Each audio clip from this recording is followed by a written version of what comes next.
You know, one of the most peculiar and yet most inevitable experiences on the path of awakening is the discovery that you are changing in ways that others around you are not. And this creates a very strange predicament. It's rather like what happens when a caterpillar begins to transform into a butterfly while still surrounded by caterpillars who are quite content to remain caterpillars. Now, I want to talk about this because it's something that almost everyone who begins to wake up will encounter. And it can be one of the most isolating, confusing, and yes, dangerous experiences you'll face. Not dangerous in the sense that you'll come to physical harm necessarily, though that has happened throughout history, but dangerous in the sense that you may lose everything that once gave you a sense of belonging, identity, and security. Let me begin by saying that growth is not comfortable. It never has been, and it never will be. When a lobster outgrows its shell, it must shed that shell and expose itself, soft and vulnerable, until a new shell forms. During that time, it is in grave danger. Every predator in the ocean would love to make a meal of a soft-shelled lobster. But if the lobster refuses to shed its shell, if it clings to the safety of what it knows, it cannot grow. It will remain stunted, confined, unable to realize its full potential. Human beings are much the same way. We outgrow our shells, our beliefs, our relationships, our ways of understanding the world, and when we do, we become vulnerable. We lose the protection of the crowd, the comfort of conformity, the security of being like everyone else. And this vulnerability, this exposure, is what I mean by danger. Now, what does it mean to outgrow those around you? It doesn't mean that you've become superior, or that you're better than they are. This is a trap that many people fall into, and it's a sign that they haven't really grown at all. They've simply traded one form of ego inflation for another. No, outgrowing others means that you've begun to see things that they don't see yet, that you've asked questions they haven't asked, that you've stepped out of the agreed-upon framework of reality while they remain comfortably within it. Perhaps you've begun to question the values that everyone takes for granted, the pursuit of wealth, status, security, the accumulation of possessions, the endless distractions and entertainments that fill up our lives. Perhaps you've begun to see that these things don't lead to happiness, that they're empty promises, that they're symptoms of a deeper malaise, a fundamental misunderstanding about what life is and what we are. Or perhaps you've had experiences through meditation, through contemplation, through crisis, through psychedelics, through some spontaneous opening that have shown you that reality is far more mysterious, far more fluid, far more consciousness dependent than the solid, objective, external world that everyone believes in. You've seen through the illusion of the separate self, or at least caught a glimpse behind the curtain, and now you can't unsee it.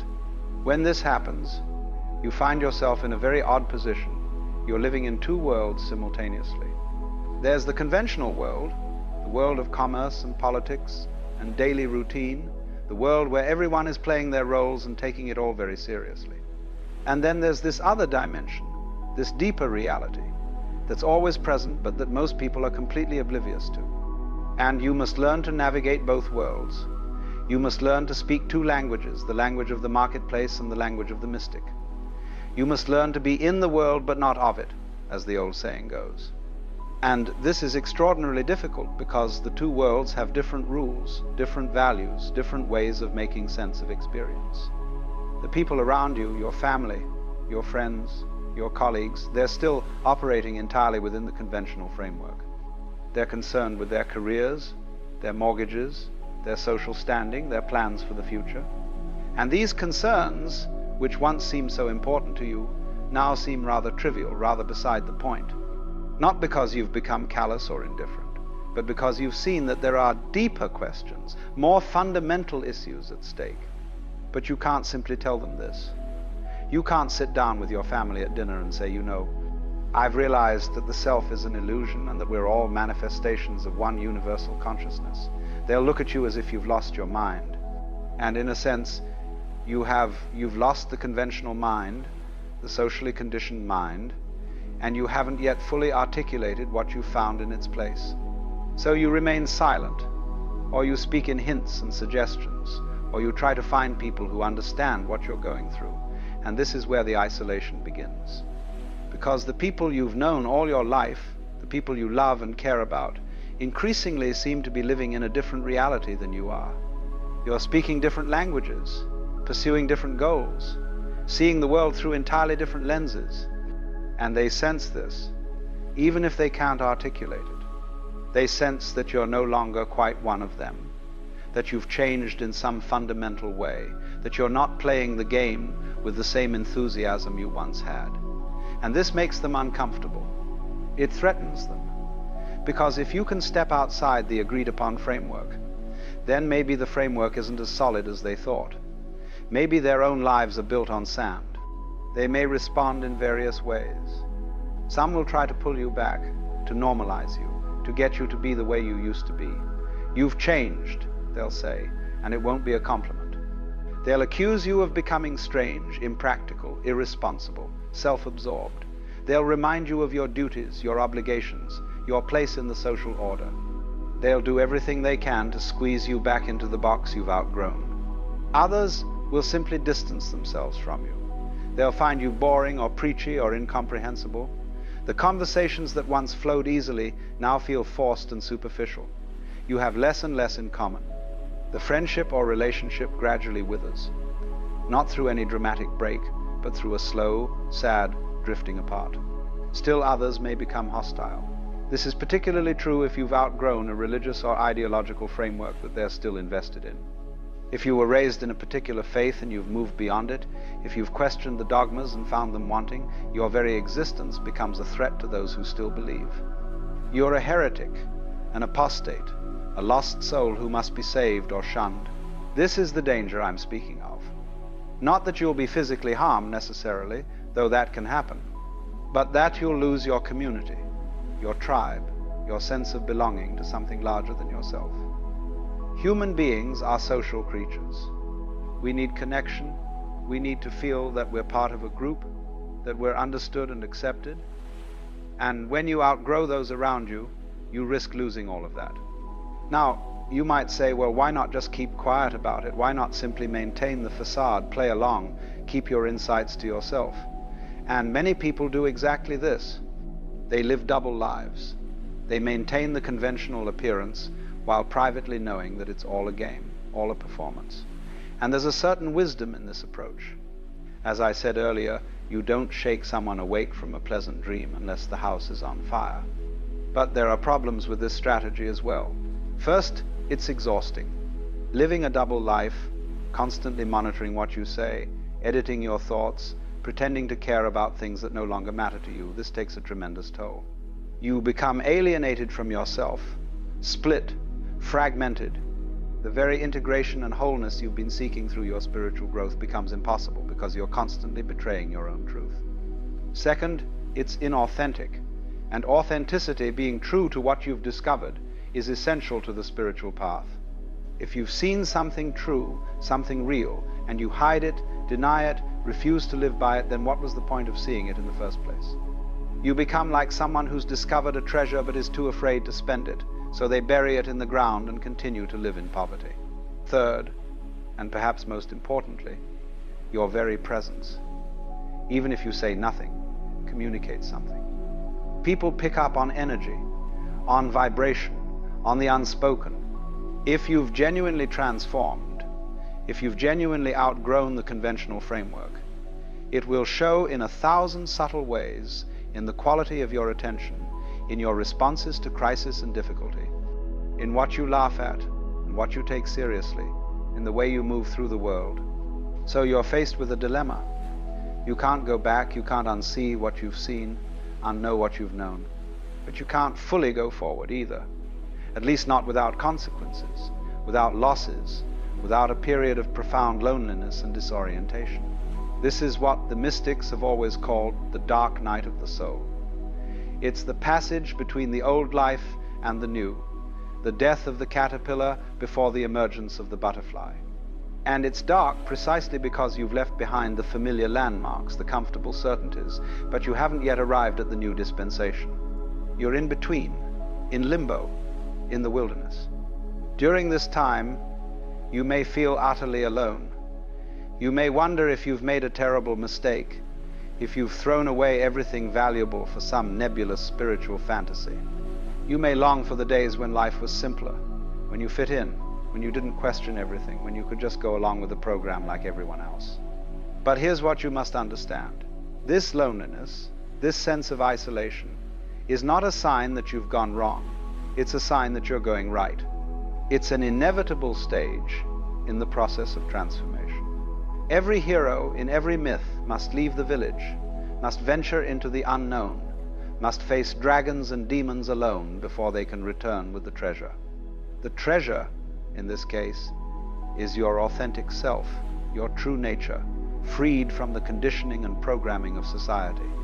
But you cannot claim this treasure while still clinging to the approval and acceptance of those who represent that very conditioning. You must be willing to stand alone, to be misunderstood, to be criticized, to be rejected. Now, I want to be very clear about something. This doesn't mean you should go out of your way to alienate people, or that you should be arrogant or superior, or that you should reject everyone who doesn't share your level of understanding. That would be spiritual egoism, and it's just another trap, another form of separation. What it means is that you accept the consequences of your growth with grace and compassion. You understand that people are where they are, and they're doing the best they can with the level of consciousness they have. You don't judge them or look down on them. You simply recognize that you're on different paths, at least for now. And you trust that if you're meant to have community, if you're meant to have companions on the journey, they will appear. Because here's the wonderful thing. When you outgrow one level, when you shed one shell, you don't remain alone forever. You find others who have also outgrown that level. You discover a new community, a new tribe, a new set of companions who speak your language, who understand your experience, who are wrestling with the same questions you are.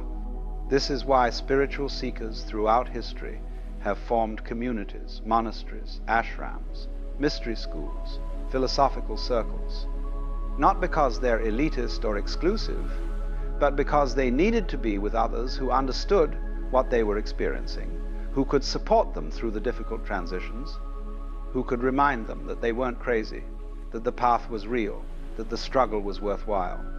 But these communities are often hidden, or at least not obvious. They don't advertise, they don't proselytize.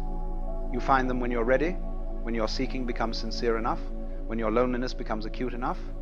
And often, you find them in unexpected places, a chance conversation with a stranger, a book that falls into your hands at exactly the right moment, a teacher who appears just when you need them. The key is not to cling desperately to the old relationships out of fear of being alone, but also not to cut ties prematurely out of spiritual pride. There's a middle way, as there always is. You maintain what connections you can maintain authentically. You honor your history, your roots, the people who loved you before you changed. But you don't betray yourself to preserve those connections. You don't make yourself small to make others comfortable. And sometimes, miraculously, the people around you grow too. Sometimes your own transformation becomes a catalyst for their awakening. They see something in you, a peace, a clarity, a freedom, and they want it for themselves. They start asking questions. They start opening up. And then the relationship transforms along with you, deepens, becomes more real, more honest, more alive. But you can't force this. You can't make people grow. All you can do is be yourself, be authentic, be the embodiment of what you've discovered, and trust that those who are ready will recognize it. The rest will fall away, and you must let them go with love and gratitude for what they've given you, for the role they played in your journey, even if that role has now ended. The danger of outgrowing everyone around you is real. You may lose friends, family members, communities that once defined you. You may go through periods of profound loneliness. You may question whether it was worth it. But I can tell you, from my own experience and from observing countless others on this path, that on the other side of this danger is a freedom, an authenticity, a depth of being that makes all the losses worthwhile. Because what you gain is yourself, your true self. not the self that was constructed to fit in, to please others, to meet expectations. And once you've found that, once you've tasted that freedom, you realize that you were never really losing anything real. You were only losing illusions, masks, false identities. The real connections, the real love, the real community, these remain, or they appear anew, deeper and truer than before. So if you find yourself outgrowing those around you, know that you're not alone, even in your aloneness. Know that this is part of the process, part of the path. Know that it's temporary, this loneliness, this sense of being between worlds. And know that the courage it takes to keep growing, to keep being true to what you've seen, even when it costs you everything familiar, this courage is the mark of a genuine spiritual warrior, a true seeker of truth. The caterpillar must die for the butterfly to be born. There's no way around it. But what emerges is so much more beautiful, so much more free, so much more alive than what was lost. Trust the process. Trust your growth, and trust that life, in its infinite intelligence, is guiding you exactly where you need to go, even when the path leads through darkness and uncertainty.